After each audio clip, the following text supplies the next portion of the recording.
자, 그러면 이제 시작하기 전에 그 잘못된 오타가 있다고 해갖고 좀 약간 수정하고 얘기할게요. 거기 388페이지에 보면 자치기관 해갖고 연해주에 대한국민회의가 있는데 대한국민의회예요. 네, 의회. 네, 수정해 주시고, 그 다음 390페이지 보면 전노 한족회 중앙총회 있는데 대한국민의회예요. 회의가 아니라 의회도 발전했다. 그래서 회의도 의회도 고치시면 될 것 같아요. 자, 그러면 이제 다시 넘어가서 그 무호독립선언을 이제 볼게요. 무호독립선언. 자, 이 무호독립선언은 이제 중간단이 중심해가지고 1918년에 무호년에 공포했기 때문에 무호독립선언이라고 하죠. 그래서 이제 그 만주 길림에서 이제 공포를 했는데요. 이건 외교 독립론이 아니라 전쟁을 통해 독립을 쟁취하자. 그래서 한민족 전체가 대일 참전을 선언하고 한민족 전체의 의지를 통해서 독립을 하자. 그래서 이제 만주 독립운동 단체에 큰 영향력을 행사를 했다고 그래요. 그래서 이제 주로 민족의 그 대표성을 확보한 그 선언이었다라고 이제 보시면 되고, 그 다음에 이제 28 독립선언인데, 28 독립선언은 이제 밀세 민족자유주의에 영향을 받아갖고, 그 당시 그 일본 유학생을 중심으로 해서 초선 청년 독립단이라는 비밀 결사 조직에서 공포했다고 하죠. 그래서 중심 인물은 최용탈과 이강수예요. 그래서 이강수가 이제 주관을 했다고 하는데, 이 사람은 이제 이걸 독립선언을 이제 공포하고 나서 의회에 진출하려고 했어요. 일본 의회 가서 이제 청원음식을 하려고 했는데 이제 일본 경찰과 소방대원들이 막아가지고 못했다고 하죠. 자, 이게 이제 28 독립선언은 3.1운동에 직접적으로 연결된 선언이에요. 이 선언이. 예.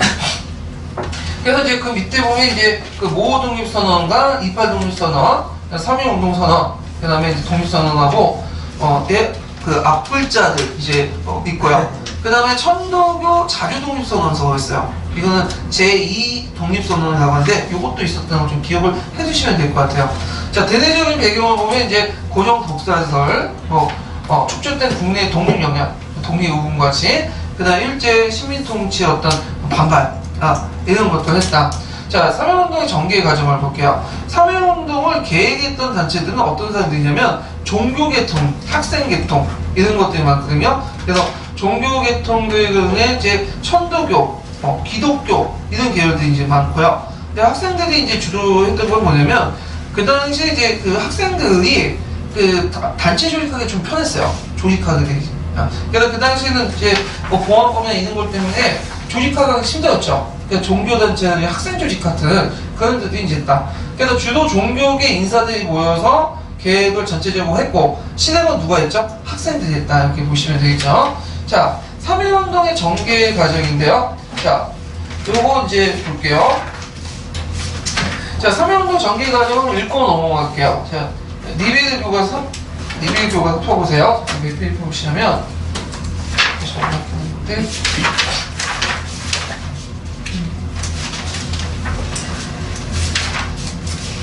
어디를 펴시냐면 284페이지. 284페이지 하는 내용 읽어볼까요? 3.1운동의 물결이 전국으로 퍼지다. 국내에서는 종교계와 학생들을 중심으로 독립 만세 시위를 전개할 준비가 갖추어지고 있었다. 그런데 고종이 갑자기 서거하자 일제가 고종을 독살하였다는 소문이 퍼지면서 백성들의 분노가 들끓게 되었다. 거국적인 독립 만세 시위를 준비하였던 민족 대표와 학생들은 고종의 국장일보다 이틀 앞선 3월 1일 정오에 탑골공원에 모여 독립선언서를 발표한 다음 전국적인 독립 시위를 진행하기로 하였다. 하지만 손병희, 이승훈, 한용운 등 종교 지도자들로 구성된 민족 대표 33인 가운데 29인은 경성 인사동의 태화관에서 은밀하게 독립선언서를 낭독하고 만세 3창을 부른 다음 독립선언의 소식을 알리고 일본 경찰에 연행되었다. 탑골공원에 모인 학생과 시민들은 따로 독립선언식을 하고 만세 시위를 전개하였다. 평양, 진남포, 원산 등 지방의 주요 도시에서도 동시에 만세 시위가 벌어졌다. 3월 중순을 넘어서자 시위는 농촌 지역으로 확대되었다. 3월 하순부터 4월 상순까지는 시위가 절정에 달하였다. 농촌 지역에서는 시위대가 면사무소나 주재소를 습격하기도 하였다. 3.1운동은 비폭력, 무저항주의로 출발하였지만 시위가 확산되면서 점차 폭력적인 양상을 띠었다. 만세 시위는 재외 동포들에게도 영향을 주어 만주, 연해주, 미주지역, 일본 등에서도 대규모 시위가 전개되었다. 서간도에서는 부민단이 중심이 되어 만세 시위를 전개하였고 북간도에서는 용전총과 훈춘에서 독립선언과 만세 시위가 열렸다. 일본 군경은 시위 군중을 총과 칼로 무자비하게 학살하거나 투옥하였다. 경기도 화성의 제암리에서는 일본군이 교회를 불태우고 총격을 가해 교회 안에 있던 청년들과 교회 뜰에 있던 분효자들을 학살하였다. 제암리 사건. 예. 그럼 전개는 이제 크게 몇 단계를 나눠볼 수 있냐면 국내에서는 이제 3단계. 1단계는 이제 민족 지도자들이 모여서 이제 했던 거고, 2단계는 이제 청년 학생 중심으로 도시 중심으로 확산된 거고, 3단계는 이제 농촌으로 확대되는, 그 다음에 4단계는 만주 연해주 지역에는 확산된 단계를 나눠볼 수 있는데, 자, 처음에 이제 출발했던 것은 이 민족 대표자 33인이 그 독립선언서를 작성을 하고, 그 다음에 태화관에 모여가지고 그걸 이제 공포를 냈죠. 그래서 그때 독립선언서 초본을 누가 만들었냐면 그 당시 천도교 측에서 이제 작성하기도 하고 체감사를 맡겼는데, 이걸 보고 한영호가 총본을 보고 너무 한물이 많다. 그래갖고 이제 다시 쓰려고 했다가 시위 촉발이기 때문에 그대로 인쇄해갖고 나갔다고 그래요. 그래서 그 독립선언서 보면 이게 다 한글로 있지만 한문이 되게 많아. 한문투가 많고. 자, 그래갖고 이제 이 사람들이 이제 33인들이 이제 모여가지고 뭔가 이제 하려고 했는데, 이 사람들이 이제 모여서 이것을 공포를 했어. 그리고 원래 계획은 이걸 하고 태안에 모여서 공포를 하고 탁구학원에 가서 이제 학생들 합류해갖고 이제 하려고 했는데, 이 사람들이 좀 약간 유약한지 몰라도 전화를 걸었어요. 경찰서에. 우리 발표했으니까 잡아가라고. 그래갖고 얘네들 입장에서 뭐냐면 여기에서 그냥 발표만 하면 그냥 이렇게 좀 하고 벌금을 받고 뭐 해봐서 한두 달 살고 그냥 나올 텐데, 거기 탁구학원에 가고 이제 진도 지휘를 해버리면, 조직을 해버리면 형량이 되게 무겁거든. 겁이 났던 거죠. 그래서 그런 식으로 이제 했다고 그래요. 자, 하여튼 얘네들의 그 1단계 생각은 어떤 측면에서 있냐면, 얘네들은 이제 외교도 독립선언서를 작성해갖고 위원서 올려서 파리강화이나 윌슨에게 독립운동을 보내고, 일본 정부에 독립권위서를 보내고, 국내에 독립운동을 반포하고 각지에 선언서를 납독을 하고 만세 시위를 하면 일본이나 국제연도 자각을 하고 우리 독립을 좀 해주지 않을 건가, 이런 식의 이제 한타지? 그렇게 하는 거죠. 처음서 올린다고 해서 일본 독립시켜줘요? 절대 안 독립시키줘요. 여기까지 하여튼 이렇게 하고, 2단계는 이제 뭐냐. 자, 민족 대표들 이제 특화공원에 기다렸던 그 학생들이 안 오는 거야, 이 사람들이. 기다려도 그대로 안 오니까 이제 안 되겠다, 이놈들이 배신되었구나 생각해갖고 탁구공원에서 이제 청년 학생을 중심으로 해갖고 이제 일어나게 되죠. 그리고 이제 이것이 전국적으로 확산되고 거기 이제 대도시 중심으로 확산됐던 건데, 되게 이제 먼저 교통이 편한 곳에서 이제 일어나요. 철도하고 연결됐던 곳에서 일어났다. 그래서 이제 요때는 좀 나름대로 평화적인 방법을 이제 했어요. 근데 이제 주도했던 것이 만세의 시죠. 만세 시. 예. 그래서 예전에 우리는 천세의 천세 있잖아요. 예. 근데 이때는 만세의 만세형이에요. 만세는 항제국이니까. 그래서 이 만세 시 형태가 후에 60만세 운동이나 강주 항일운동에도 영향을 미치죠. 학생운동에도. 예. 그래서 지금은 촛불이지만 그 당시 만세를 불렀다. 이게 이제 좀 다른 건데. 자, 그 다음에 3단계는 뭐냐면 이게 농촌이나 상가 벽지를 확대되기 시작해요. 그래서 이때 이제 토지조사 사업이나 이제 피해를 입은 농민들이 불만이 있었는데 이게 폭발돼 나간 거죠. 요때부터는 이제 비폭력에서 뭘로 나가죠? 폭력적 시위로 바뀌게 돼요. 그래갖고 이제 면사무소나 행정주재소나 신의주를 공격하는 그런 과정이 이제 있고, 그때 뭐 제한일 사건 같은 일이 일어났고요. 그리고 이제 이때 활동했던 누님이 있죠. 누구죠? 유관순. 언니 누님. 그래서 유관순이 아니라 유관순. 예, 버들 유자죠. 자, 그래서 이 사람은 이화학과 학생인데, 원래 이제 일어나니까 저쪽 재학리가 아니에요. 고향이 천안인 거야. 그쪽 내려가고 이제 만세 시위를 주도했다고 해요. 그래서 시위 과정에서 부모님 죽고 잡혀서 공원받다가 이제 죽었다고 그러거든요. 예. 그래서 이제 시신을 그 당시 이제 외국인 선거사에 요구를 했는데, 시신을 받았어. 토막 났어 다.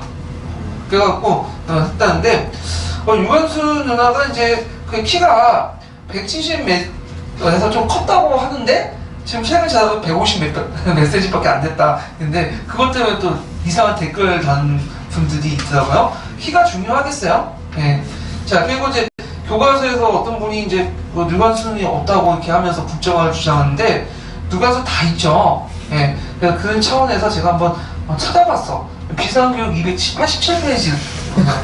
읽을 때 그걸 정학적인 차원에서 읽으셔야 돼.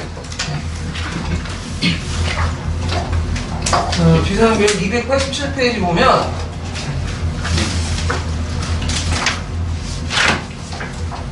유관수 누나에 대해서 나와요.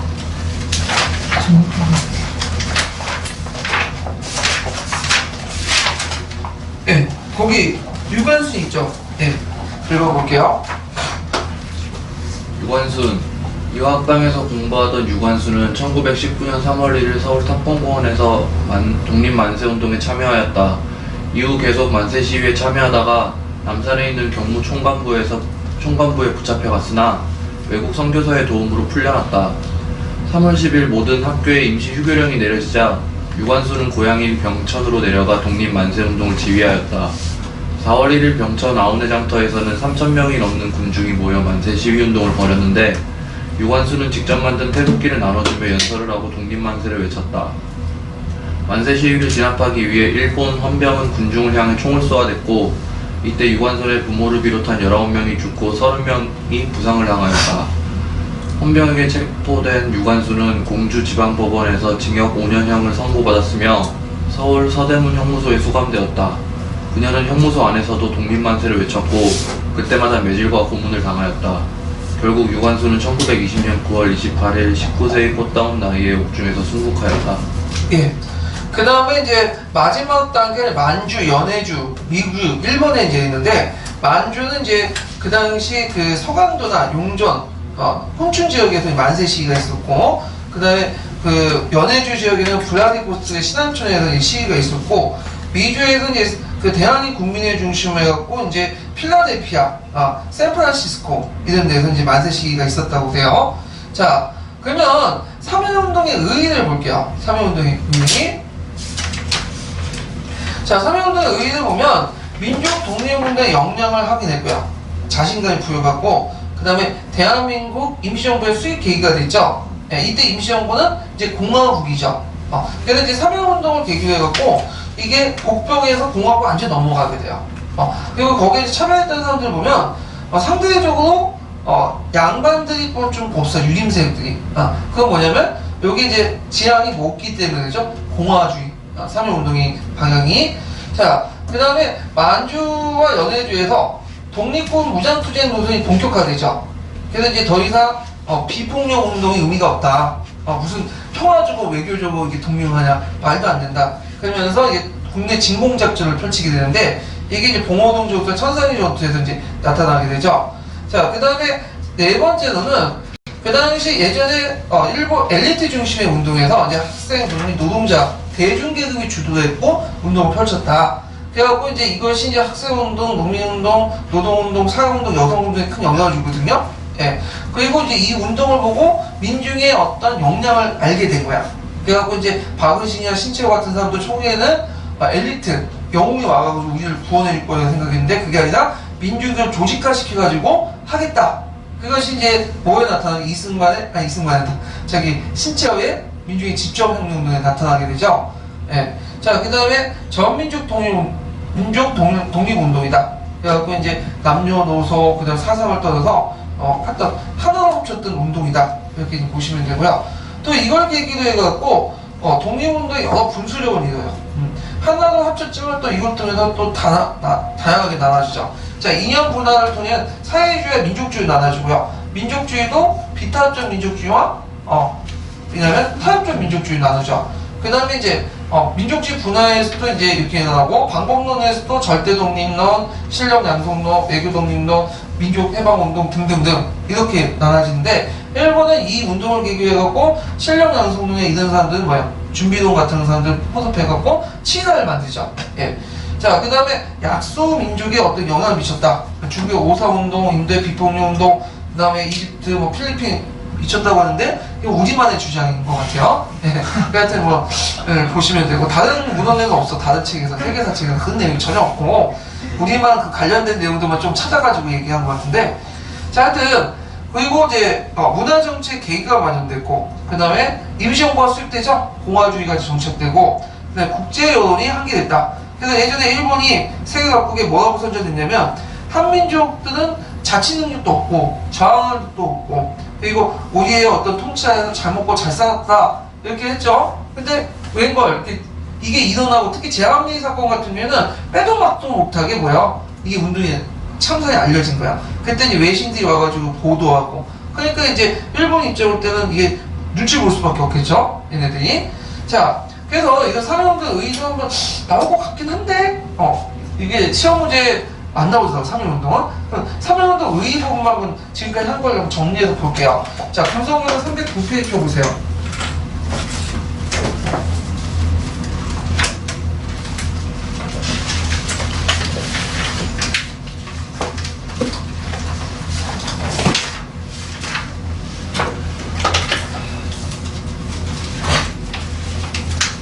자, 사회운동 의의 한번 읽어볼까요?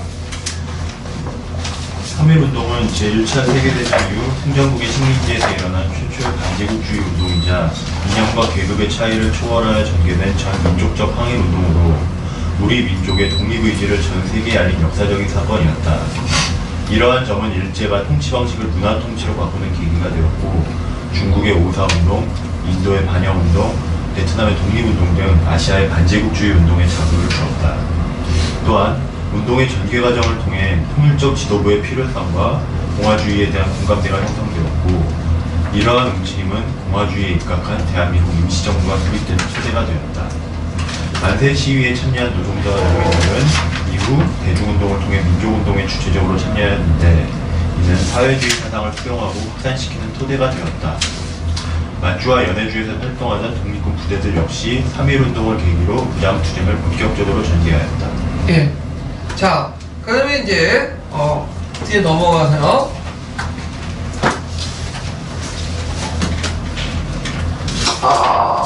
넘어가서 이제 임시연구 활동 먼저 볼게요. 자, 임시연구 활동과 관련돼서 예전에 한번 예전 객관식 때 한번 문제 나왔는데 임시연구는 3.1운동 이후에 독립운동의 체계와 조직화의 필요성 때문에 조직했죠. 그래서 이제 이게 개동단계에서는 나오죠. 임시연구를 조직화도 하나로 합치자. 그래서 이제 주로 이제 초창기 때 이제 그 임시연구는 외교론에 입각해서 좀 했어요. 이승만 중심으로. 네. 그런데 이것 때문에 분열이 생기고 나중에 좀 침체되게 있다가 나중에 30년대 말에서 40년대 넘어가서 김구가 다시 이제 부흥을 시켰죠. 그래서 이제 이 임시연구 수임 활동에서 이제 볼 게 뭐냐면 최근에 건국절 논쟁이 일어났죠. 그래서 이명박 시대 때 우리가 건국이 얘네들 논리에 따르면 1948년 8월 15일인 거야. 근데 이제 그 예전에는 이게 건국이 아니었죠. 이건 그 대한민국 정부 수립이죠. 국가가 수립된 거 아니에요? 국가가 수립된 건 언제를 보고 있죠? 임시정부가 수립된 연도가 1919년 이게 아마 4월 12일인가 13일일 거예요. 예. 그래서 그걸 이제 건국의 연도를 선 거고 이건 정부가 이제 세워진 거잖아. 근데 누나이트에서는 이걸 너무 8월 15일을 뭐냐면 너무 몸이 출소한다. 그래갖고 이제 이걸 건국절이다 하자. 이렇게 얘기를 하고 있거든요. 그래갖고 근데 최근에 이게 이 문제가 예전에도 있었어요. 그 1공화국 때 이제 이승만 때도 논쟁이 있다가 그냥 흐지부지 해갖고 이제 뭐 넘어갔는데 그때도 이승만이 정리를 해준 게 뭐냐면 그러면 임시정부 활동으로 건국일을 정하자. 그래서 4월 12일인가 13일을 정해두고 그리고 8월 15일은 그냥 대한민국 정부 수립일로 이렇게 정한 거야. 건국일이 아니라. 예. 그래서 이제 이게 그 재헌헌법에도 명문화 돼 있죠. 우리는 어디도 3.1운동에 임시정부를 계승했다고 법동이 딱 명문화 돼 있잖아요. 예. 그런데도 왜 이렇게 논쟁이 있는지 잘 모르겠는데. 자, 그래서 하여튼 그 대한민국 임시정부의 수립 활동을 한번 읽고 넘어갈게요. 286페이지 리베드 교과서 한번 볼게요.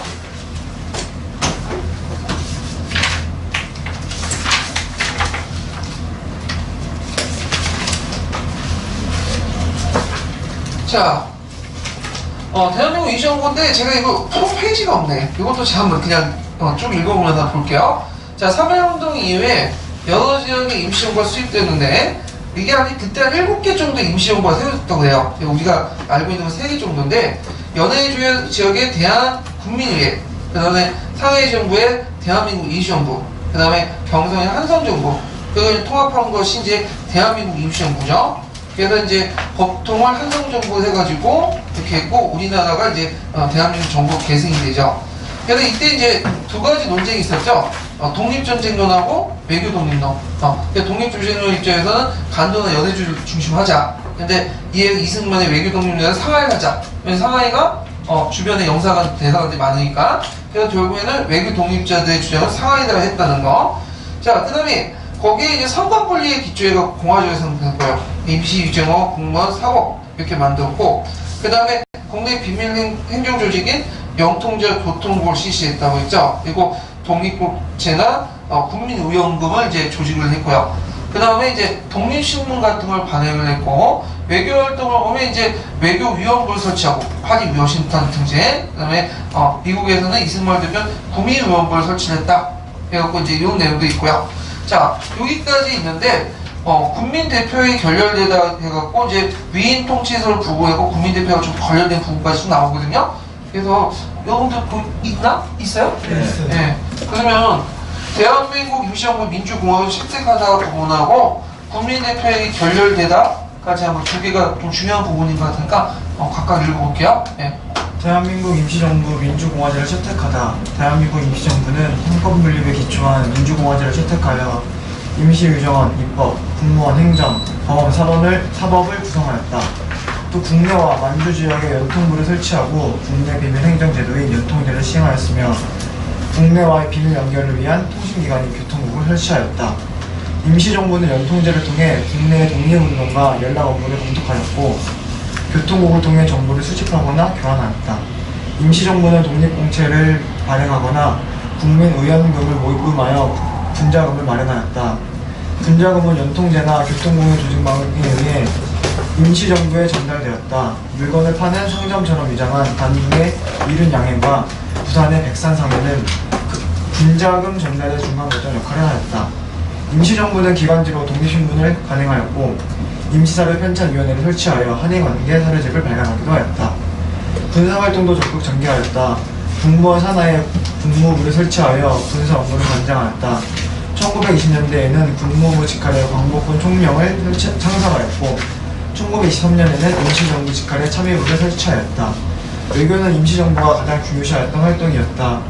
필라델피아, 파리, 워싱턴 등에는 외교의원부를 설치하여 활발한 외교활동을 펼쳤다. 또한 1919년 미국의 이승만을 대표로 하는 국민위원부를 설치하여 미국 정부와 국민에게 우리나라의 독립을 호소하였다. 이승만은 미국 대통령 윌슨에게 국제연맹에 의한 위인 통치를 청원하였는데 국민위원부를 중심으로 우리나라의 독립 문제를 국제 여론화하는 데 힘썼다. 국민대표회가 결렬되다 일제 감시와 탄압으로 연통제와 교통국 조직이 붕괴되자 임시정부는 작은 난과 유형난을 동시에 겪게 되었다. 더구나 임시정부는 상하이에 있었기 때문에 국내는 물론이고 만주와 연해주 지역의 동포들로부터 지원을 받기도 어려웠다. 임시정부 내에서는 이동희 계열의 무장투쟁론, 이승만 계열의 외교직립론, 안창호 계열의 실력양성론 등 독립운동의 노선을 둘러싸고 갈등이 불거졌다. 그런 가운데 이동희가 국무총리에서 사임하고 이승만이 미국으로 돌아가면서 임시정부의 지도력이 크게 약화되었다. 신채호, 박익만 등은 베이징에 모여서 이승만이 윌슨에게 위인 통치 청원서를 제출한 사실을 들어 임시정부의 해산을 주장하였다.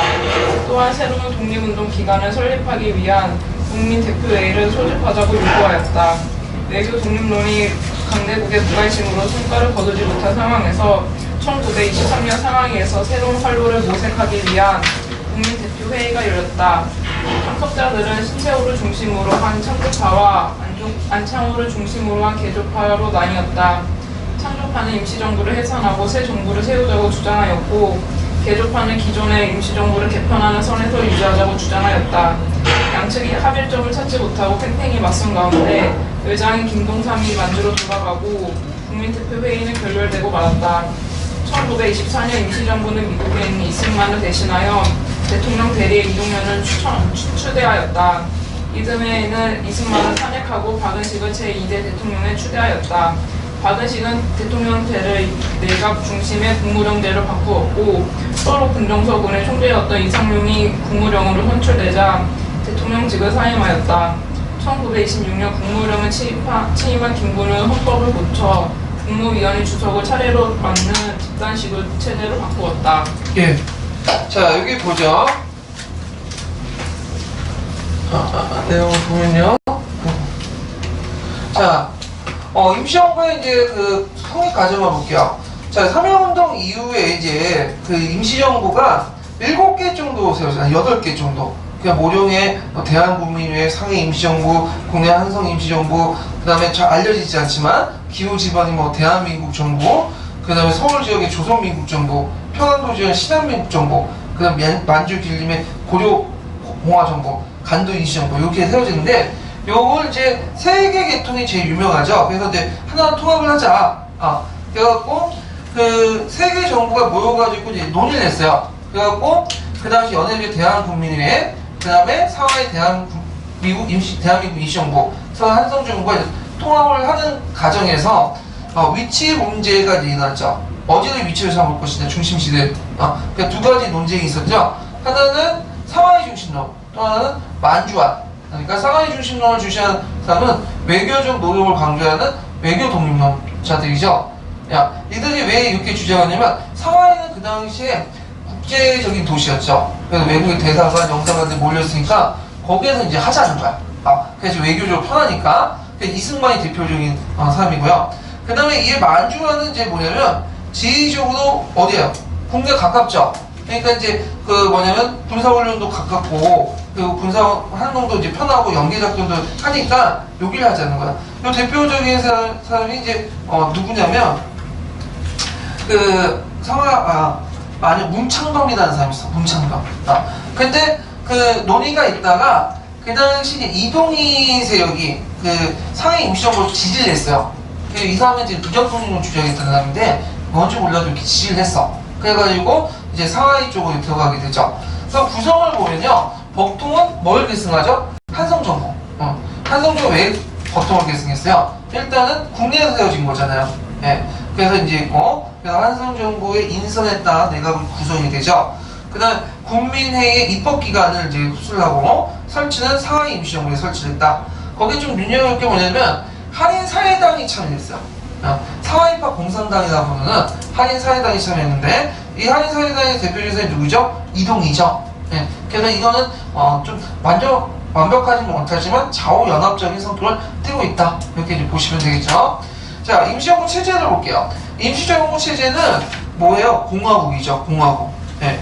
그래서 대통령 중심의 상권 분립에 입각한 공화국이에요. 공화는 이제 그 뭐예요? 왕이 없이 통치하는 형태를 공화라고 하죠.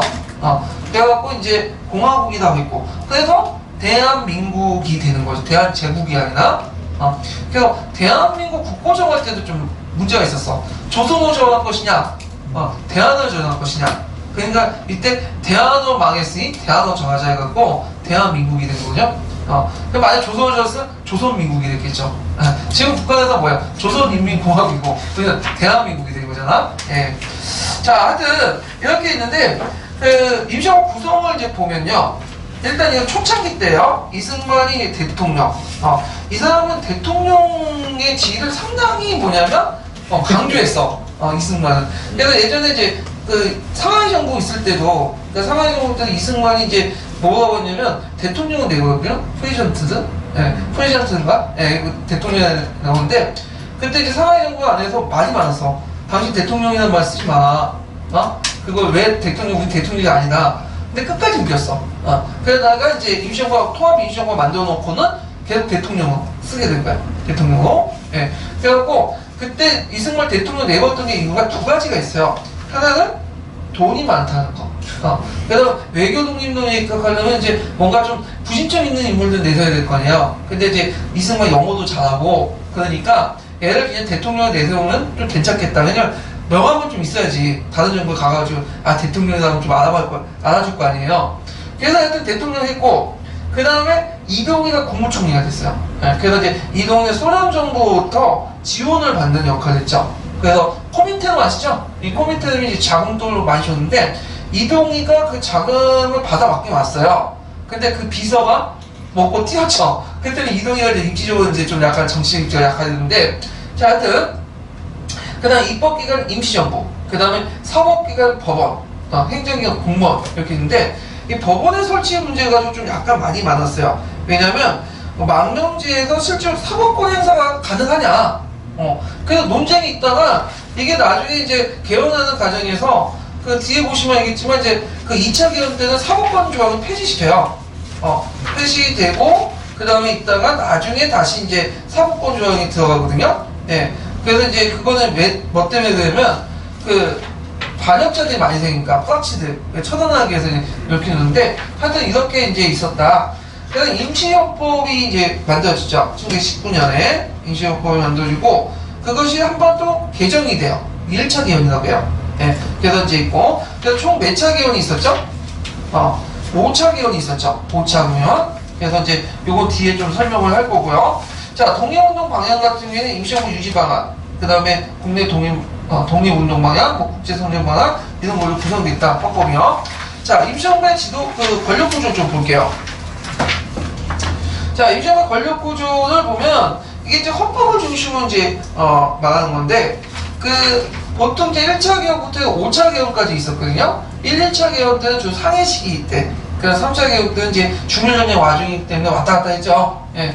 그 다음에 4, 5차 때는 중경 시기, 이렇게 이제 나눠볼 수가 있는데, 1차 개헌을 내어보면, 일단은 대통령 중심제, 국무총리 이동이 삼권 분리에 입각해서 한 거고, 그 다음에 2차 개헌 때는 이제 요 중간에 이제 뭐가 들어가냐면, 그 분열이 일어나죠. 뭘 개최하죠? 국민대표회의. 근데 국민대표회는 잘 안 됐어. 그래갖고 이제 거의 침체될 때, 그 뭐냐면, 국무령 중심의 내각 책임제를 해요. 그래갖고 이때 이제 대통령인 이승만에게 탄핵도 일어나고, 안 좋으니까 이승만 물러나고, 대신에 국무령 중심의 이제 내각 책임제를 하게 되는데, 이때 이제 사법권 조항이 폐지되죠. 위헌 내각제가 이제, 설치되고, 그래서 이제 2차 개헌을 이제 하는데, 이 국무령은 여러 번 바뀌어요. 그래서 일종의 오늘 내각 총리 정도 되는 건데, 뭐 박은식했다, 김구했다 왔다 갔다 하거든요. 예. 그러다가 이제 3차 개헌 때인데, 이 3차 개헌 때는 이제 어떤 때냐면, 요때 이제 간내에서 민족유일당 운동이 나와요. 그래서 민족유일당 운동이 나와서 임시정부에서 이제 정부 청세도 좀 그리고 정부가 유지하기도 힘들고 하니까, 나중에 민족유일당 운동에서 합의해서 민족대당이 결성이 되면, 그 권한을, 임시정부 권한을 민족대당이 넘긴다라는 전제로 해갖고 3차 개헌이 일어나요. 그래서 요때의 중심은 국무원이 아니야. 행정부가 아니라 어디가 중심이냐면 임시위정원이 중심이야. 임시위정원에 누가 예속이겠죠? 그 밑에 행정부 역할하는 뭐냐면 국무원인가요? 예. 국무원이 예속된 형태야. 행정부가 예속된 형태로 하는데 이게 일종의 위임 정부 형태인가? 그러니까 잠깐 이제 맡겨둔 형태였거든요. 그래서 이제 요때 이제 국무위원 중심의 집단 지도체제가 형성이 되는데, 요때 왜 국무위원회 집단 지도체제가 형성되냐면, 이게 좀 잘못 설명한 부분도 있는데, 다른 강의에서는, 이게 이제 그때 좌우합작 운동 보니까 여러 세력들 끌어들이기 위해서 이제 국무위원 만든다 했는데, 그게 아니라 그 앞부분에 국무령들이 자주 바뀌잖아요. 이동영, 이상영, 홍진, 김구 막 바뀌거든요. 그러니까 이게 불안전하니까, 3차 개헌 때는 국무위원 한 대여섯 명이 모여갖고 정치를 하자, 안정적으로. 그런데 안정적인 정치체제 때문에 그런 거예요, 이거는. 예. 그리고 이때는 국무원이 그렇게 힘이 없었어요. 예.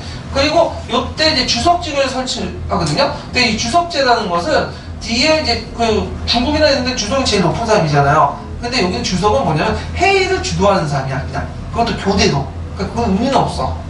그래서 이때는 이제 어떤 논의가 있었냐면 이당치고. 이제 정부 형태가 아니라 당의 형태로 통치하자.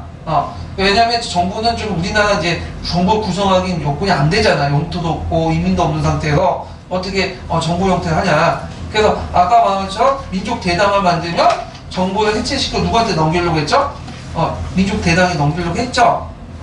그리고 또 그 차원에서 지금 관리정부 형태에서 누구의 권한이 커다고 했어요? 공무원보다는 임시 위정원의 권한이 크는 그런 형태가 이제 있었던 거예요. 이게 3차 개헌 때 주요 내용이거든요. 자, 그 다음에 4차 개헌과 5차 개헌 때는 중경식이죠. 이때는 중일전쟁 와중이야. 그래서 이제 뭐냐면 강력한 리더십이 필요해. 그래갖고 주석이 이제 중심으로 하는 지금 넘어가. 이때 주석은 누구겠어요? 김구죠, 김구. 이때 주석은 앞에 3차 개헌 때 주석하고 달라. 3차 개헌 때 주석은 뭐예요? 단순히 회의를 이끄는 사람들이야. 집단 지도 체제에서. 근데 이때 주석은 강력한 리더십을 가지고 권한도 막강해요. 그럼 이때는 이제 임시 의정원보다는 다시 중심이 어디 넘어갔다? 국무원으로 이렇게 넘어가. 행정부 쪽으로. 예. 그래갖고 이제 있고, 5차 개헌 때는 이제 부주석이 김구식이 들어가잖아요. 네, 김구식은 이제 나중에 설명했지만 민주혁명당 사람이거든요. 그래서 이제 그때 자원합작 조직하는 과정에서 그 안에서 일어나는 과정에서 김구식이 이제 부주석으로 이제 들어갔다. 네. 그리고 여기에 좀 눈여겨볼 게 뭐냐면 사법권이 추가됐죠. 네, 그 심판원. 네, 그래서 2차 때 폐지된 사법권 조항이 다시 부활돼요. 아까 얘기했지만 왜 부활된다고 했어요? 배신자들 처벌하려고. 그게 예전에 영화에도 한번 나왔는데 누구죠? 쌍둥이 여자 형제 배신. 암살에 나오는 거기에 보면 이제 배신자들 많잖아. 민정의 그 prak시들 처리하려고 그런 것들을 뒀다. 그 다음에 조선오영대와 강복군이 이제 편입이 되죠. 그때 이제 누가 들어오죠? 누구지? 그 사람이 까먹었네. 김홍모. 김홍모. 예. 그런 것들 이제 연결시켜서 보시면 되고요. 그래서 자원합작 조직이 만들어졌다. 그래서 이제 일제가 거의 폐망한 지점이니까 나중에 이제 한국 체제 뭐냐 일제가 폐망한 다음에 기국을 이제 준비해야 될 거 아니에요. 예. 그래서 이때 뭐 건국 강령도 만들고 그래요. 예. 그래서 1차, 2차, 3차, 4차, 5차 개혁안을 좀 보시고 이거 까먹었네. 이 3차 개헌 때 이당 취국한다면서 1930년에 만들어진 그 조직이 있죠. 이게 무슨 조직이죠? 임시국 기반 정당이었던 한국 독립당. 한국 독립당 그때 만든 3차 개헌 때. 예. 그래갖고 이렇게 한번 임시국 집단체제, 지도체제 변천 과정을 좀 얘기를 했고요. 자, 그러면 임정의 활동 보죠. 이거 외워두세요. 예전에 기출문제 나왔던 거야. 네. 그래서 이제 요때는 초창기 때 활동이에요, 주로. 그래서 이제 보면 임시정부 활동 방향이 초창기 때 뭐라고 했죠? 외교 독립론이에요. 네, 외교 독립론. 그래서 이제 국내 연락 조직을 두 개를 뒀죠. 하나가 연통제하고 교통국이야. 그래서 연통제와 교통국을 이제 좀 헷갈리시는 분 있는데 서로 연결되어 있는 거야. 교통국은 중요한 요충지에 지정을 두는 거야. 그래서 군에는 교통국, 면에는 교통소를 두고 최종 기관으로 만주의 안동은 예전에 지금의 단동이에요. 네, 단동지부를 두죠. 이 단동지부의 중심은 어디죠? 이룡양인데 이 이룡양을 이제 이끌었던 사람이 누구냐면 사장이 누구냐면 그 조지쇼라는 사람이 있어요. 이 조지쇼는 아일랜드 사람이거든요. 근데 그때 당시 아일랜드는 어떤 나라에 속했죠? 영국. 그래서 이제 그 상해하고 안동 사이를 선편을 제공했어. 배를. 그래서 되게 보면 안동 거쳐서 그 이동량에 가가지고 이동량 배를 타고 어디 간 거야? 상하이를 간 거죠. 그래서 이제 이 조지쇼를 그 당시 건들지 못했어. 일본이 왜 건들지 못했을까요? 영일동맹 때문에 그렇죠. 하여튼 이 조지소가 운영한 이동량의 배를 타고 뭐 이강수가 상하이를 갔고 그 다음에 이런 것도 독립신문이 또 이제 요통을 통해서 국내에 유입되고 임시정부 이제 우편물도 반입을 하고 이런 것들을 이제 했죠. 그래서 이제 교통국은 통신기관, 정부의 수집 분석, 교통 연락 업무를 담당을 했다. 자, 그 다음에 또 연통제가 뭐냐면 교통국과 교통을 연결시켜주는 점이야. 그래갖고 이제 작은 조직망인데 주로 이제 뭐냐면 배경은 독립운동 방향과 방향의 일환으로 국내 연결의 중요성을 인식하고 인식이 빠졌네요. 그리고 각 도의 군 면에 각각 독판, 군간, 명가를 두죠. 그래서 정부의 연락을 책임지도록 하고요. 간도에 독판부를 설치하고 그리고 활동을 보면 거의 비슷해요. 교통국하고 정보문서와 명령의 전달, 군자금 조달, 정부의 보고, 독립운동 지휘 감독 이런 것들을 했다. 근데 이제 영통제와 교통국이 1921년에 일제에서 발각이 되거든요. 그래서 이제 임시정부 운영에 타격을 받아. 재정적 타격을 받게 되죠. 네. 그래서 이런 것도 좀 기억을 해두시면 되고요. 자, 그래서 이제 이 영통제와 교통고 주로 어느 지역에 있었냐? 주로 북서지방, 평안도와 그 항해도, 그다음 서울 경기 지역 쪽으로 이렇게 연결된 지역이에요. 네. 그 외의 지역은 뭐 강원도, 충청도는 대한독립 예국당, 그다음 중국 이남은 대한민국 청년 외국당, 그다음에 이제 조선민족 대동당 이렇게 이제 연결되고 이제 커버가 됐고요. 자, 그다음에 독립운동의 자금 조달을 이제 볼게요. 자, 독립운동은 이제 그 자금을 어떻게 조달하냐? 지금도 그렇지만 조직이 유지하려면 뭐가 있어야 돼? 일단 돈이 있어야 되겠죠. 그래서 이승만이 인기가 많은 게 뭐가 있어요? 돈줄 지고 있기 때문에 그런 거죠. 자, 예국공채를 발행했죠.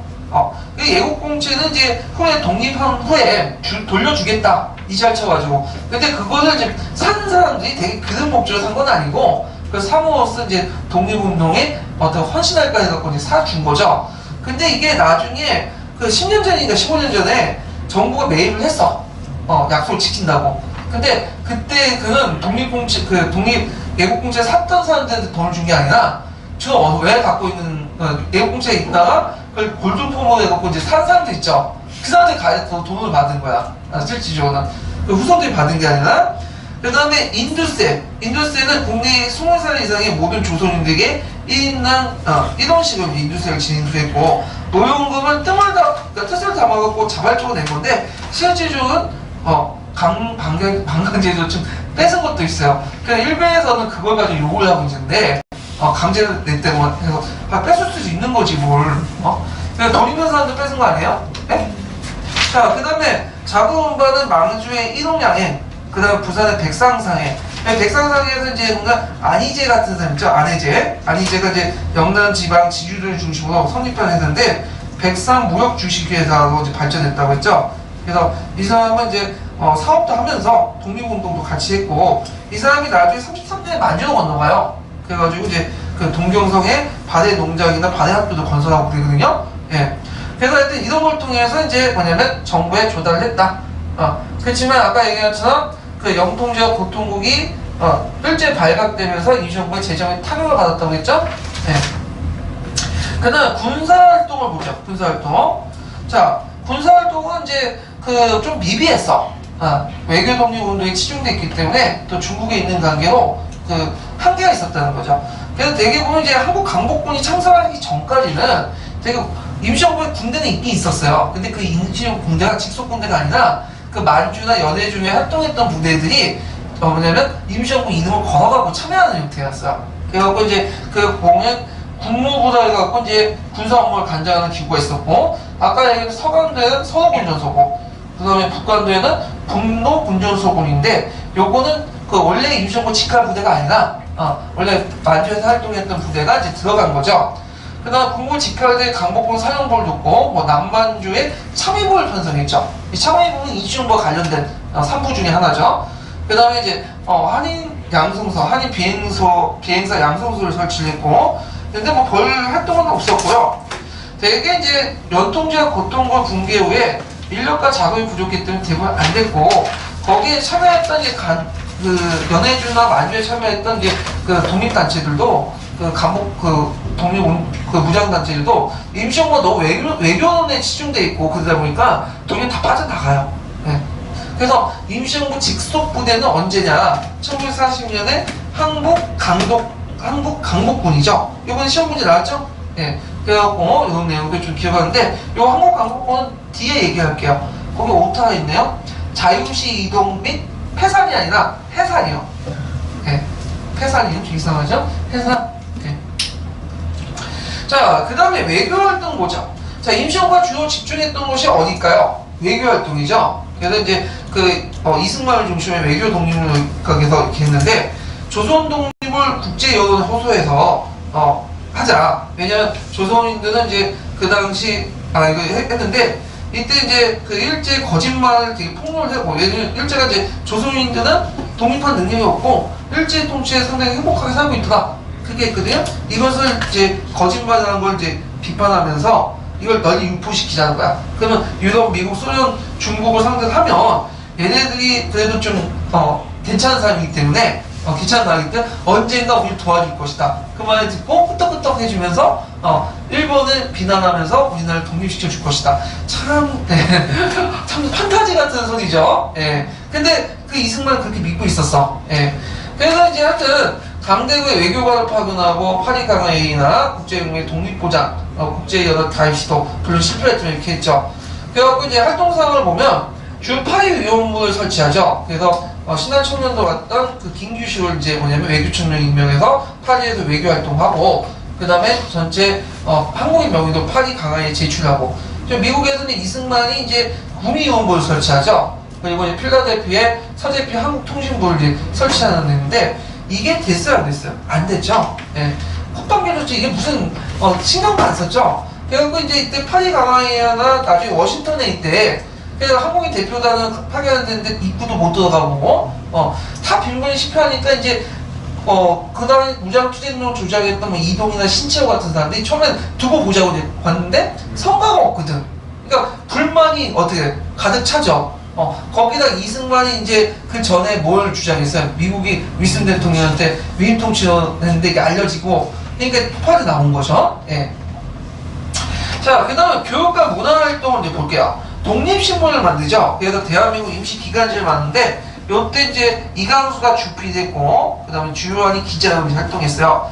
국내 동포들에게 독립운동 소식을 알리고, 일제의 만행을 폭로하고, 항일투쟁을 선전하는 그런 기간지 역할을 했고요. 그 다음 산업편찬서인데요.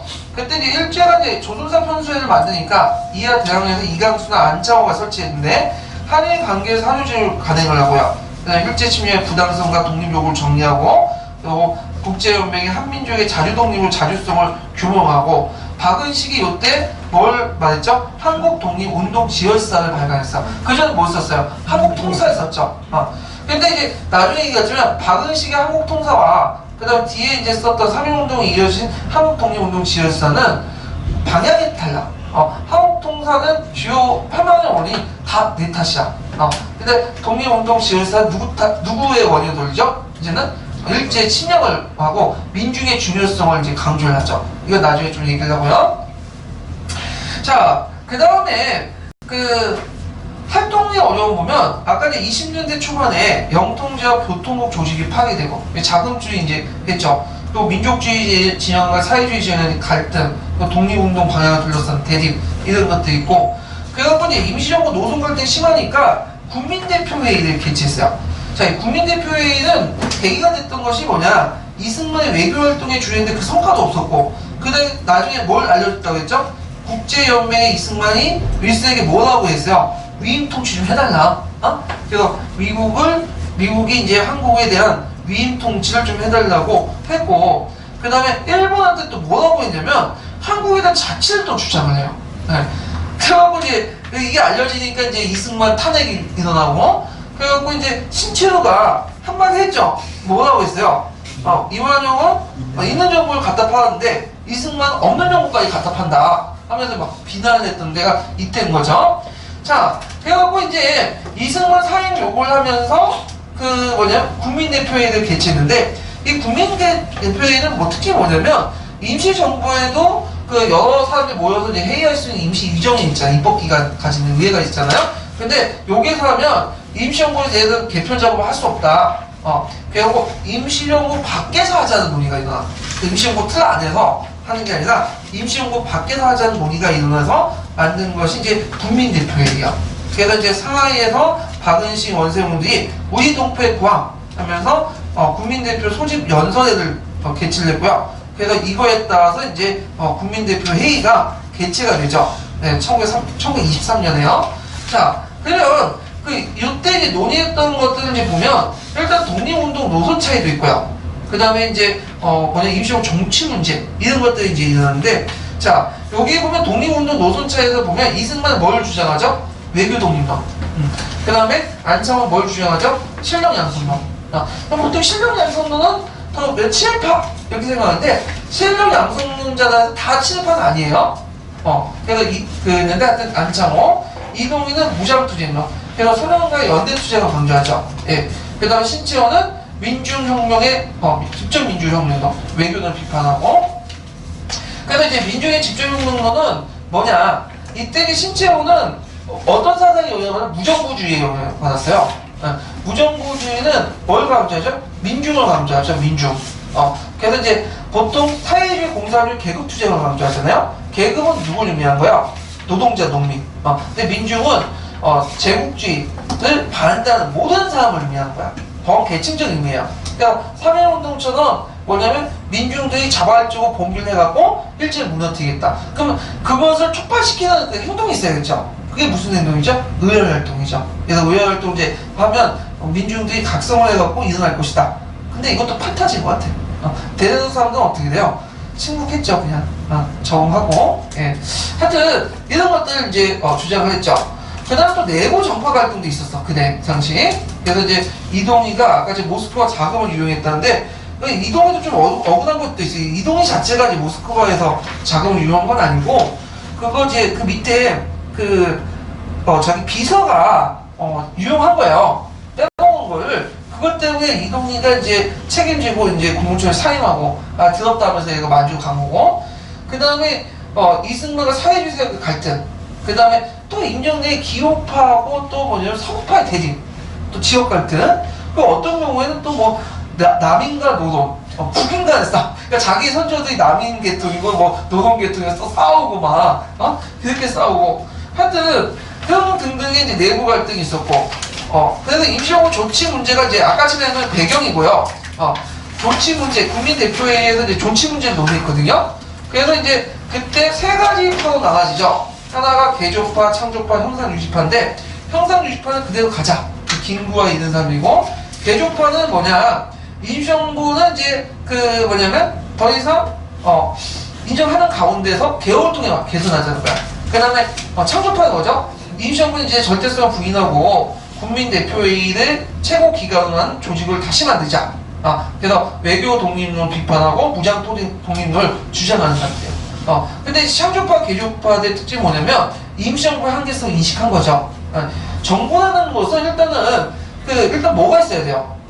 통치할 인민이 있어야 되잖아. 그 다음에 국토도 있어야 되고 주권도 있어야 되잖아. 근데 주권은 있을 수 있어. 추상적인 거니까 뭐가 뭐는 없죠? 국민하고 영토가 없잖아요. 근데 정부, 물론 이때 정부는 국가예요. 국가가 이시는데 정부와 국가만은 그게 있어야 되는데 없다 그거죠. 그래서 이제 나중에 이제 그거에 대해서 비판해서 나와서 이당 친기란 논의를 해서 임시정부 형태가 아니라 당적 형태로 모색을 하자. 그래가지고 등장한 것이 뭐냐면 한국 독립당 같은 그 당이죠. 그래서 이제 임시정부 안에 있고 또 그 기반 정당 뭐가 또 생겼죠? 한국 독립당 이런 것들이 등장하게 되는데 자 하여튼 그때 창조파들은 주로 이제 이르치크파 공산당, 신치호 그런 사람들이고요. 그다음 개조파 같은 경우에는 이제 상하이파 공산당. 아까 요거 얘기했죠. 이르치크 공산당, 상하이파 공산당 차이점 얘기했죠. 네. 상하이파 공산당 누가 이끌었죠? 이동희. 계급과 민족 중에 어느 강조예요? 민족. 그다음에 이르치크파 공산당은 계급과 민족 중에 계급. 주로 이제 러시아 연해주 한인 2세들이 만든 단체들이죠. 자, 하여튼 그 당시 이제 창조파 같은 경우에는 임정은 3.1운동의 여러 단체에 불과하다. 법통은 없다. 근데 개조파들은 임시정부 법통론을 주장하죠. 네, 그래서 한성정부 개통해갖고 이어져서 계속 법통을 유지한다. 이 임시정부 법통론은 후에 어떻게 돼요? 나중에는 이제 등장해요. 그래서 이제 강복 후에 그 한민당이나 이제 한독당 그런 세력들은 임시정부 법통론을 주장하잖아요. 근데 이에 사회주의나 다른 단체들은 임시정부 법통론 없다. 임시정부는 그냥 영업 독립단체 중에 한 개에 불과하다. 이렇게 주장하죠. 네. 그래갖고 근데 이제 논쟁했다가 결국에는 헌법에는 뭐가 적혔어? 임시정부가 법통이 있다. 대한민국 임시정부는 어디에 나오고 임시정부 법통이 있고 이승만도 의회 여기서 그걸 인정했어요. 근데 이승만도 부인하기 힘들어. 왜냐하면 임시정부 대통령까지 했잖아. 그러니까 법통을 강조해야지 자기도 이제 뭐냐면 살 수 있는 거 아니에요? 정통성도 있고. 자, 그래 하여튼 창조파, 개조파의 지네끼리 싸우다가 그래서 각각 떠났고, 그다음 이승만도 이제 요거 넘어오니까 떠나버렸죠. 근데 더 이상 이제 상의 안 하. 그래서 이제 이승만하고 이제 임시정부는 관계가 끊어졌는데 가끔씩 이승만하고 김구와 사이가 좀 좋았어요. 나중에는 갈라진 건데 그래서 김구가 이승만 형님을 모시고 그랬거든요. 그래서 형님 동생하고 했기 때문에 개인적으로 이승만이 가끔씩 용돈은 줬어. 보내서. 근데 이제 나중에 이제 이승만하고 김구가 갈등이 생긴 것은 해방 후에 그 해방 정국을 둘러싸고 이제 갈등이고, 초창기 때는 좀 사이가 좋았다. 이렇게 좀 기억을 해두시면 되죠. 그래서 이제 있고, 그럼 임시정부 세태기 때 누가 있거든요, 임시정부들을. 이때는 이제 김구나 이시영, 이동영 같은 소수의 독립운동가들이 주도를 했고요. 이 과정에서 2차 개혁이 있죠. 대통령 중심제에서 국무위원 집단체제로 바뀌고, 이승만이 탄핵당하고. 그래갖고 이제 노선 갈등을 해갖고 이제 1924년, 36년까지는 거의 활동이 침체돼요. 이승만, 그래서 실제로 이때는 그 여러 독립단체 하나에 불과했어. 대표성이 없었어요. 예. 그래갖고 이제 이때 침체된 분위기를 좀 극복하고자 1931년에 만든 단체가 뭐죠? 한인예국단이죠. 그래서 한인예국단을 중심으로 해서 의열 활동하죠. 의열단과 같이. 그래서 그때 걸출한 스타 2명 등장하죠. 이봉찬과 윤봉길. 그런 것들. 그래서 윤봉길 위거가 상당히 중요했는데, 여러분도 아시다시피 이제 상해 사건이 있었죠. 그 일본 애들이 만주상을 돌리기 위해서 이제 상해를 잠깐 쳤던 건데, 홍콩 공원에서 윤봉길이 뭘 던졌어요? 그 폭탄, 도시락 폭탄 던졌죠. 예. 그래가지고 터져가지고, 그때 사령관들, 일본 사령관 많이 죽었는데, 그때 이제 장개석이 감동을 받아가지고, 뭐라고 해요? 중국이 100만 대군이 못했던 것을, 청년 조선촌이 혁명이 해야겠다. 왜냐면, 그 전에 활동도 침체할 뿐만 아니라, 또, 반한 분위기가 형성됐어. 지금 일본이 험한 분위기처럼. 왜 그러냐면 만보산 사건 좀 얘기할 텐데 그것 때문에 그러거든요. 근데 이게 갑자기 이제 친한국으로 돌아서게 된 거야. 그러면서 이제 국민당 정부가 적극적인 지원을 받아서 나중에 강복군도 만들고 그러잖아요. 예. 그리고 37년, 45년에 이제 중일전쟁 계기위해서 이제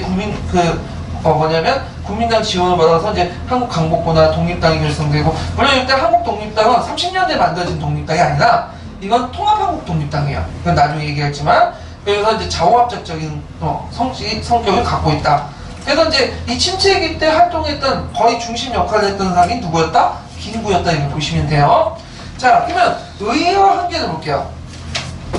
자, 의회는 최초의 민주공화국이었다. 그래서 3.1운동 때까지 복벽주의였는데 그 전까지는 이걸 깨고 이제 민주공화제 형태의 독립국가 의견 수립해서 만든 여러 임시정부를 통합해서 만든 최초의 민주공화제였고요. 3.1운동을 계승했고, 그래서 좌우 통일적인 정부의 성격을 갖고 있죠. 누가 참여했기 때문에 물론 제한적이지만 한인사회당 이동희가 참여했기 때문에 그죠. 자, 한계를 보죠. 한계는 초창기 때는 좀 했지만 나중에는 이제 분열이 나죠. 내부 분열 때문에 끝까지 활동하지 못했고, 독립운동을 주도하지 못했다. 그래서 그 안에 지역가들이, 정파가들이, 노동가들이 통합하지 못했고, 결국에는 이제 실질적으로는 그 역할을 못했다는 거죠. 예. 특히 이제 그 분열의 원인을 제공했던 사람이 누구예요? 이승만이죠, 이승만. 이승만 외교독립 내세우고, 그 독립운동 자금을 받았으면 자금을 지원해줘야지. 그걸 유용해갖고 행정해갖고 여자 끼고 놀고 그런 모습들을 이제 보이는 거죠. 이거 고소는 안 당하겠죠? 자, 하여튼 그런 것들 이제 있었다. 그래서 이제 이런 내용들 좀 기억을 해주시면 되고요. 그러면 여기까지가 한번 관련된 기출 문제를 좀 풀어볼게요. 잠깐만요.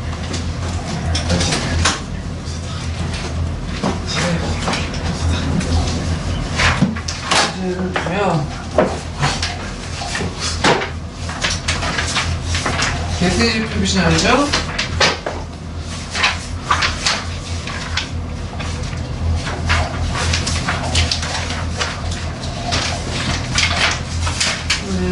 어떠냐? 자, 일단은 128페이지로 보세요. 자, 128페이지에 보면 1번 문제 풀어볼까요? 자, 1910년대 국내 민주공동의 주된 경향은, 자, 학생층을 중심으로 가격하게 정리했다. 이건 그 20년대 이후고, 그 다음에 노동자의 생존권 투쟁의 주된 아니죠. 20년대, 30년대, 20년대 얘기고, 농촌을 중심으로 계몽활동, 20년대 후반에 30년대 초반, 분화운동 운동 같은, 비밀결사부터 지하조직 전개, 맞죠? 독립운동고, 대한가고 다 비밀이었어요. 왜 그런다고 했어요? 그 당시 합법적 조직을 만들지 못한다고 했죠. 예. 자, 그 다음에 이제 뒤에 넘어가고요. 몇 페이지를 보시냐면요.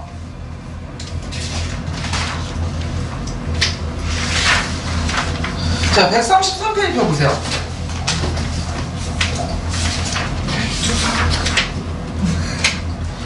자, 133페이지 1번 문제 볼게요. 자, 다음 지도를 보고 무도를 답하시오 있는데, 자, 일단은 이제 가는 어느 지역일까요? 여기 호수, 신카이 호수 북쪽에 있는 거는 밀산, 한흥도이죠. 그 다음에 D는 이제 자유시라고 볼 수 있는, 자유시가 약간 북쪽인데 요거 가지고 좀 치매받은 분도 있고 그런데 하여튼 넘어가고, C는 블라디보스토크 이렇게 이제 볼 수가 있고, 그 다음 B는 용전을 뜻하죠. 용전. 그 다음에 여기 이게 A죠. A가 삼원보 이렇게 이제 있는데, 자, 가지역은 이제 전개된 그 독립운동에 관한 설명을 보는 것을, 자, 이거는 한흥도죠. 한흥동. 이상설, 이승희가 만든 독립운동 기지죠. 그래서 신민의 계열하고 대한민 국민회가 합작해서 만든 독립군 기지고요. 자, 그 다음에 안중근의 한국 침략의 이토 시도범을 사살한 것은 어디죠? 하얼빈이죠. 네. 하얼빈은 이제 어디냐면 북만주하고 남만주 철도가 교차되는 경계예요. 그러니까 북만주 지역은 누가 만들었어요? 북만주 철도는 러시아가 만들었고, 남만주 철도는 누가 만들었죠? 일본이 만들었죠. 헛개기 달라, 개가. 근데 개는 다르기 때문에 한승을 해야 되거든요. 그래서 한승하는 과정에 쏴 죽인 거죠. 안중근 의사가. 그 다음에 이상설과 이동희가 전국토는 대한국 강북권 정보를 건설했다가 블라디보스토크요. 네. 그 다음에 니은과 관련된 거죠. 네. 블라디보스토크가 어딨어? C죠. 네. 자, 그 다음에 이제 김자진이 거느리는 북로 군정수 청산리 전투한 건, 이거는 이제 B 부분이에요. 청산리 일대가. 자, 그 다음에 요게 이제 그 민족교육기관인 서전서숙이 성립됐던 독립운동 기지는, 자, 여기는 어디까? 용전이죠? 용전. B죠, B. 자, 그 다음에 이제 3번을 볼게요. 3번.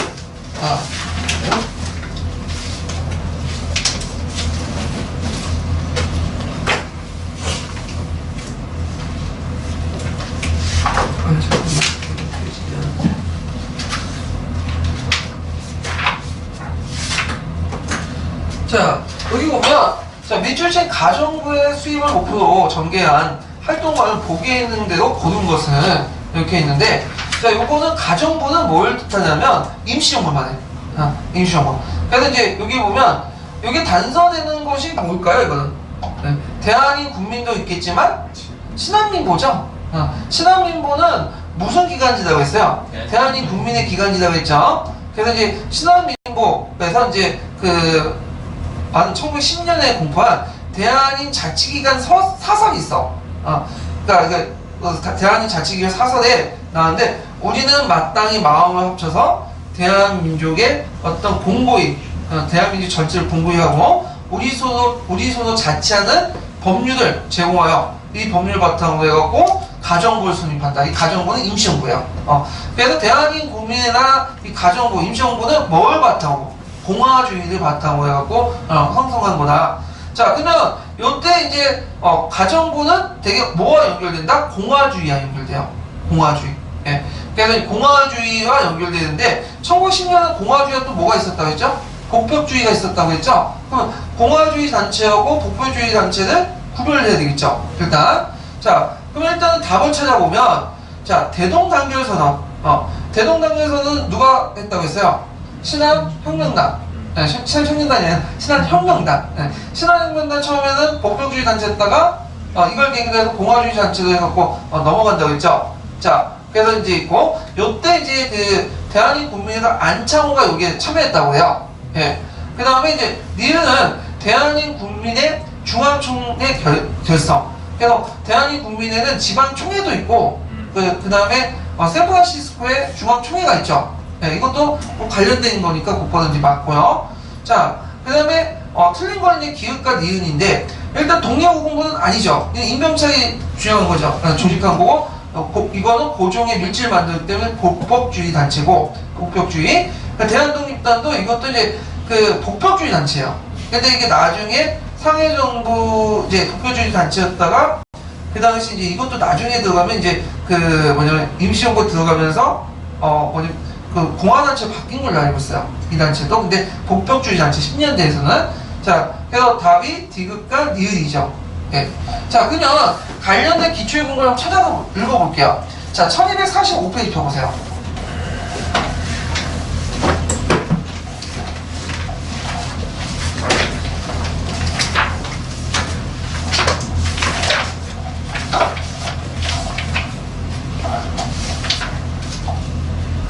자, 1245페이지에 보면, 여기 보면 이제 주 563번을 보면요. 그게 이제 대한민 국민회에서 이제 임시정부 건설용 제시한 내용들이 있거든요. 요거 한번, 줄친 것만 한번 읽어보죠.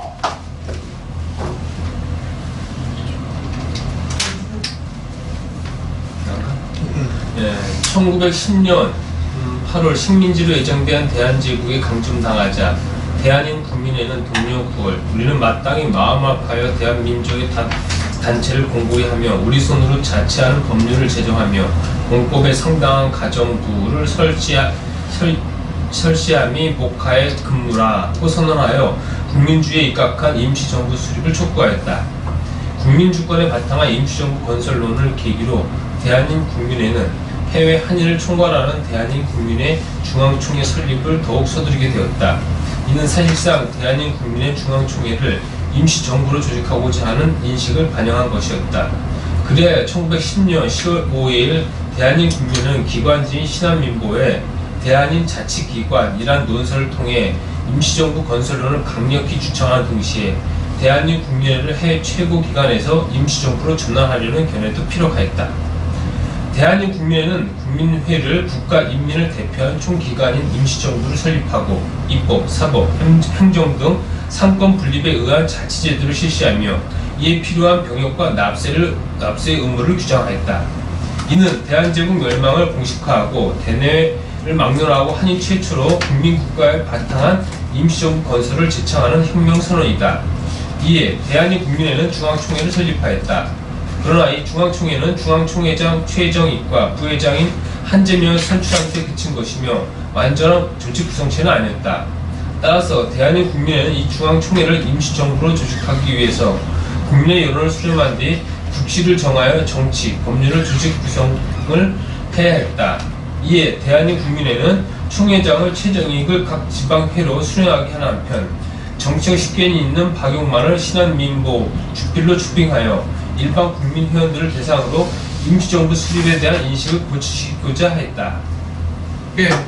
그 다음에 이제 그 뒤에 넘어가고 거기 몇 페이지를 보시냐면 567번을 잠깐 보세요. 이 567번은 대한독립당이 있는데 이 대한독립당이 1919년대 양반 유생들 이제 출신의 그 의병단들이 이제 조직을 한 건데 이들은 이제 상해 임시정부를 반대하고 전 왕조의 충성을 다한 국법주의 성격을 가지고 이념척사 계열이거든요. 근데 요건 그거 초기 때 그랬는데 이게 나중에 임시정부 합류한 걸로 알고 있어요.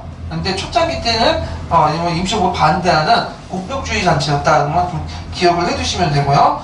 그래서 독립의군도 이거 있죠. 그래서 독립의군도 중요한 거니까 이것도 대표적인 국법주의 단체 중 하나죠. 이거 한번 읽어놓어. 568번.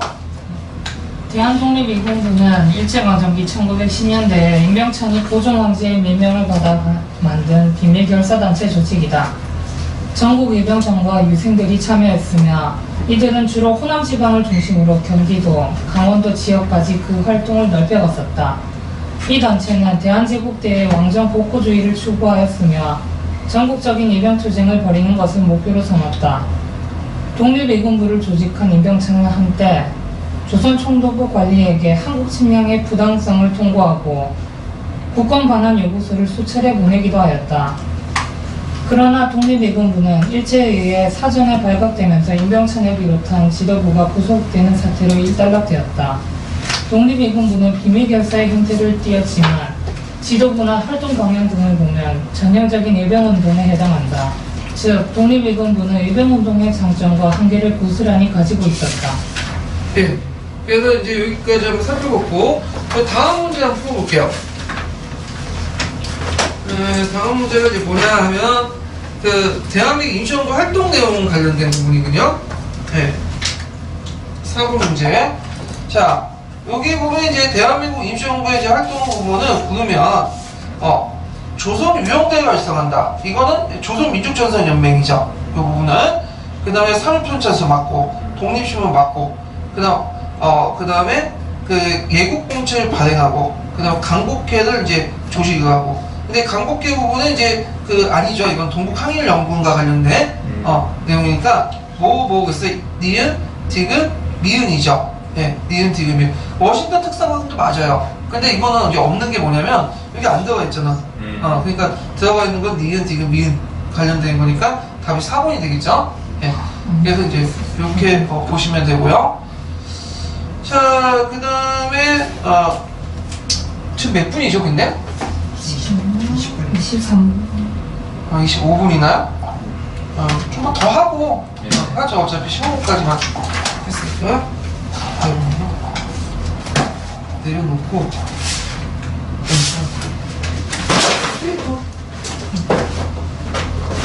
좀 위로 올려주세요.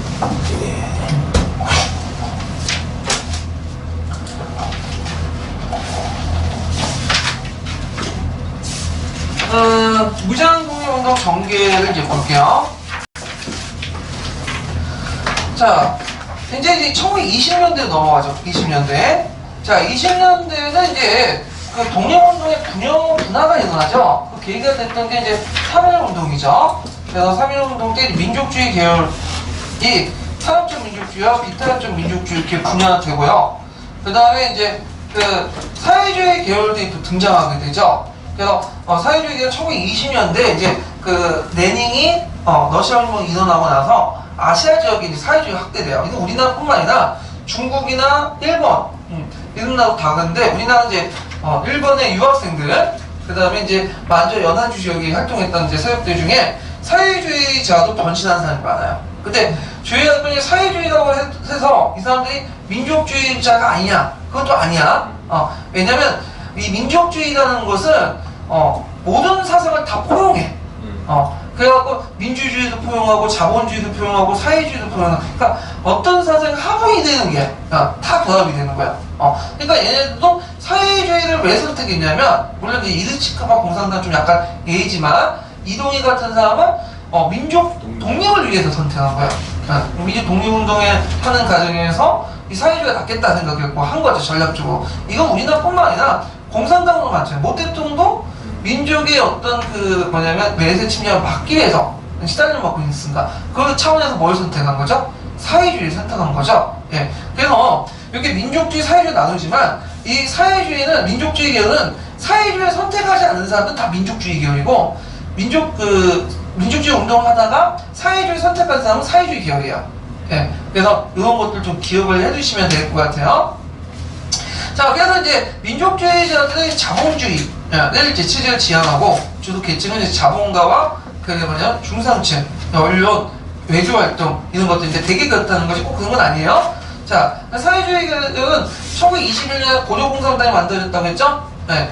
그러다가 이제 노동자, 농민, 중상층인데 이들은 독립운동도 하면서 또 계급투쟁도 같이 해요. 네. 그래서 계급투쟁을 좀 더 강조하는 사람들은 이르치크파.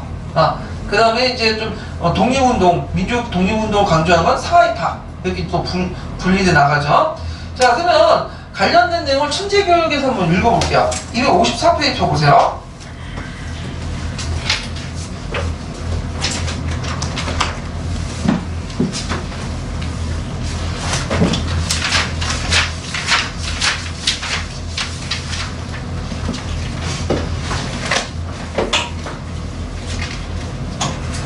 자, 이거는 이제 사회주의가 이제 뭐냐면 1920년대 이제 국내에 유입되면서 그 다음에 이제 여러 사회운동의 기반이 됐어요. 그래서 이제 노동운동, 농민운동, 그 다음에 청년운동, 아동운동 해갖고 모든 그 사회주의에 들어가서 이제 조직화시키고 활성화시키는 그 역할을 이제 했거든요.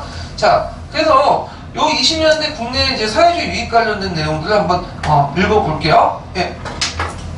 사회주의 사상의 유입과 민족운동의 분화. 3.1운동 이후 민족주의자들은 가까운 시일 내에 독립이 어렵다고 생각하고 훗날의 독립을 준비하기 위하여 민족의 실력을 기르는 것이 급선무라고 생각하였다. 이에 학교 설립운동, 물산 장려운동, 문맹 퇴치운동 등 실력 양성운동을 전개하였다. 한편 3.1운동 이후 국내의 일부 청년 지식인들은 독립운동의 방안을 모색하는 과정에서 사회주의 사상에 관심을 보이기 시작하였다. 이는 사회주의 국가인 소련이 약소민족의 해방운동 지원을 약속한 것에 반해 서구 열강이 파리 강화회의, 워싱턴 회의 등 국제회의에서 한국의 독립에 냉담하였던 것 등과 관련이 있었다. 사회주의 사상은 일본이나 만주와 러시아를 통해 국내에 유입되었다. 만주와 러시아 지역에서는 이동희를 중심으로 1918년 한인사회당이 결성되었고 일본 유학생들은 민족운동의 일환으로 사회주의를 받아들였다. 이러한 가운데 국내의 청년 지식인들은 독서회, 토론회, 강연회 등을 통해 사회주의 사상을 연구하고 선전하였으며 신문과 잡지에 이를 소개하는 글을 실었다. 사회주의자들은 노동운동과 농민운동을 비롯한 각종 사회운동을 주도하거나 그 활동을 지원하였다. 그 결과 많은 사회운동단체가 조직되었으며 조선청년총동맹, 조선노농총동맹 등 전국적인 연합조직들도 결성되었다. 1925년에는 사회주의 운동의 중심 세력으로 조선공산당이 결성되었다. 사회주의자들은 일제로부터 독립과 자본주의 체제를 부정하고 노동자와 농민이 중심이 되는 사회주의 사회를 만들려고 하였다. 이 때문에 일제로부터 가혹한 탄압을 받았을 뿐 아니라 민족주의자들과 대립하기도 하였다. 1920년대 이후 민족운동은 사회주의 계열과 민족주의의 계열로 나누어 이념이나 조직 면에서 분열, 대립하는 모습을 띄었다. 예. 자, 그 다음에 그 국내 이제 무장항일 투쟁을 볼게요. 자, 1910년대에 보면 이제 최양원이나 독립의군부가 있었다고 했죠. 그래서 한동안 이제 안 보이다가 1920년대 잠깐 또 뭐냐면 그러니까 10년대 후반에서 20년대 초반대에 그 천마산대, 보합대, 구월산대 이런 단체들이 보여요. 그래갖고 이제 이들이 이제 주로 어느 지역에 이제 활동했냐면 항해도나 평안도 지역을 중심으로 해서 활동을 하거든요. 왜 그죠? 중국과 이제 연계돼 있잖아. 이 지역이. 그래서 만주의 독립운동 세력들과 연결되면서 이제 활동을 했다. 그래서 천마산대, 보합대, 구월산대 이런 단체들이 있었다는 걸 좀 기억을 해두시면 되고요. 그 다음에 이제 결국에는 이들도 이제 탄압받다가 또 없어져요. 그리고 많은 사람들이 또 만주 다시 돌아가고. 그 다음에 30년대 또 한동안 끊쳤다가 뭐가 갑자기 튀어나올까요? 강복해서 주도한 조선 강복해서 주도한 고촌복 전투 있죠? 김일성이 있거든. 그래서 그때 이제 동아일보에서 크게 터뜨리고 이게 의미가 있는 게 뭐냐면 오랫동안 침체됐던 국내 무장 항쟁에서 항쟁이 없었는데 오랫동안 뭐죠? 10몇 년 만에 항쟁을 한 거야. 물론 이제 건너왔지만 국내에 어떤 무장 투쟁 활동이 일어났다는 데 의미가 있는 거죠. 자, 그 다음에 60만세 운동을 했죠. 자, 60만세 운동은 몇 년에 일어났죠? 1926년에 일어났죠. 계기가 됐던 게 뭐야? 순종의 장례식이죠. 그래갖고 이제 60만세 운동은 자업적적인 어떤 성격이 있어요. 그래서 이제 처음에는 이제 조선 공산당 계열하고 그 다음에 이제 천도교 계열이 이제 하려고 했는데 이게 도중에 발각이 됐잖아요. 그래서 실제적으로는 학생층들이 주도를 했다. 그래서 학생층도 이제 사회주의 계열과 그다음 민족주의 계열인데 이런 것들이 처음에 준비가 계열을 별개로 운영했다가 그냥 하나로 합쳐갖고 했다. 그래서 사회운동을 바탕으로 해서 제2의 민족운동 개혁 운동이었다 이렇게 보시면 되겠죠.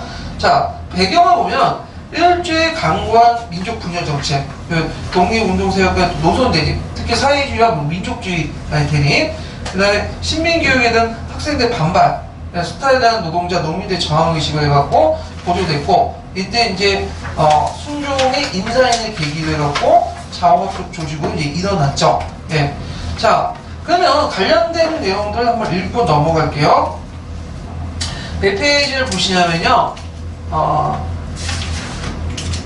금성경 321페이지 펴보세요.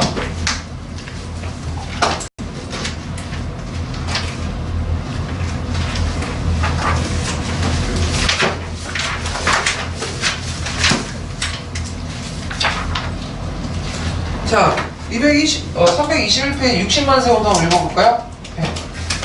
60만세 운동, 3.1운동에 적극적으로 참여하던 학생들은 1920년 계몽적 성격의 전국 단위 학생 운동단체인 조선학생대회를 조직하였다. 또한 1923년에는 전문학교 학생을 중심으로 조선학생회를 조직하였다. 사회주의 사상의 영향으로 1925년 사회주의 계열의 조선공학회, 조선학생사회과학연구회, 서울학생구락부, 경성학생연맹 등이 조직되면서 학생운동단체의 성격도 변화하기 시작하였다.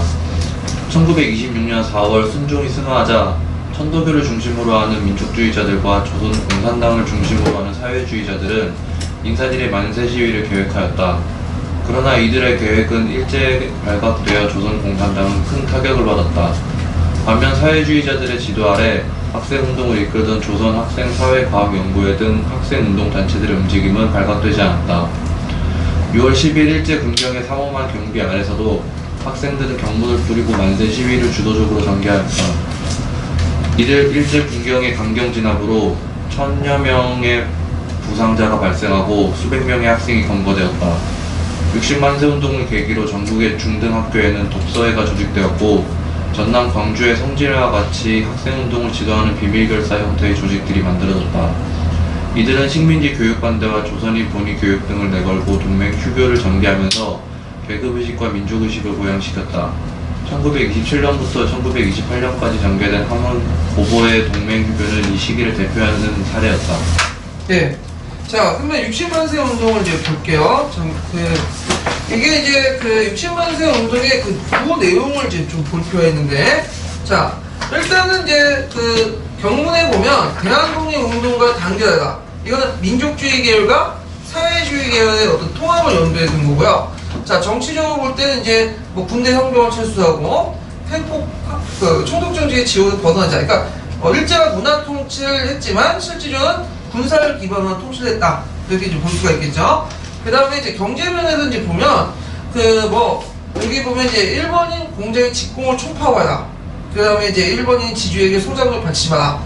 근데 이때는 이제 산미징식 계획의 어떤 그에 대한 비판. 그 다음에 여기에 노동자 독립운동이 이제 그 내용들을 보면 뭐가 개입됐던 걸 알 수 있어요. 사회주의 세력들이 개입됐던 걸 알 수 있죠. 이 표현에서. 그 다음 문화면에 보면 이제 그 언론 집회 출판의 자유.